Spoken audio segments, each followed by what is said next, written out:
Hello hello sir നേരെ ഞാൻ സംസാരിക്കാൻ പോകുന്നത് നമ്മൾ രണ്ട് സംഗതികളെ കുറിച്ചാണ്. ഒരു നെഗറ്റീവ് തോട്ട്സ് നമ്മളെ ബുദ്ധിയിൽ കിടക്കുന്ന നമുക്കുണ്ടാവുന്ന സംഗതികളും അത് പോസിറ്റീവ് മാറുമ്പോൾ ഉണ്ടാകുന്ന സംഗതികളെ കുറിച്ചാണ് സംസാരിക്കുന്നത്. ഇതിനിപ്പം നമ്മളിങ്ങനെ പറഞ്ഞു പോകുന്നതിനേക്കാൾ ഉപരി ഒരു കഥ പോലെ ഒരു സംഭവം പറയാം.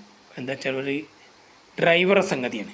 ഒരു ഡ്രൈവർ അദ്ദേഹം നല്ല ഊർജ്ജസ്വലമായ സമയത്ത് വണ്ടി ഓട്ടിക്കൊണ്ടിരിക്കുകയാണ്. ആ സമയത്ത് സാധാരണഗതി ഡ്രൈവർ ചെയ്യാത്ത പ്രവൃത്തിയാണ് ഒരു അണ്ണാനെ തട്ടിച്ച് കൊല്ലുകയാണ്. വണ്ടി കയറി അണ്ണാൻ കാലപുരിക്ക് പോയി, അതിൻ്റെ മരണം സംഭവിച്ചു.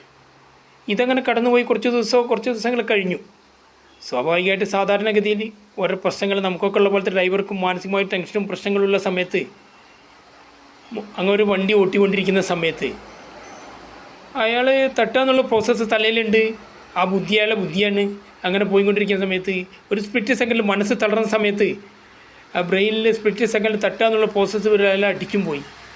രണ്ടും ഒന്നാണ്. ഒന്നടിച്ചത് അണ്ണാനിയാണ്, അണ്ണാൻ്റെ കഥ കഴിഞ്ഞു, അതെല്ലാവരും വിട്ടു. രണ്ടാമത്തെ മനുഷ്യനാണ്. അപ്പോൾ എന്താ സംഭവിച്ചത്? നമ്മൾ ആ നെഗറ്റീവ് തോട്ട്സ് വെച്ചതുകൊണ്ടാണ് അങ്ങനെ സംഭവിച്ചത്.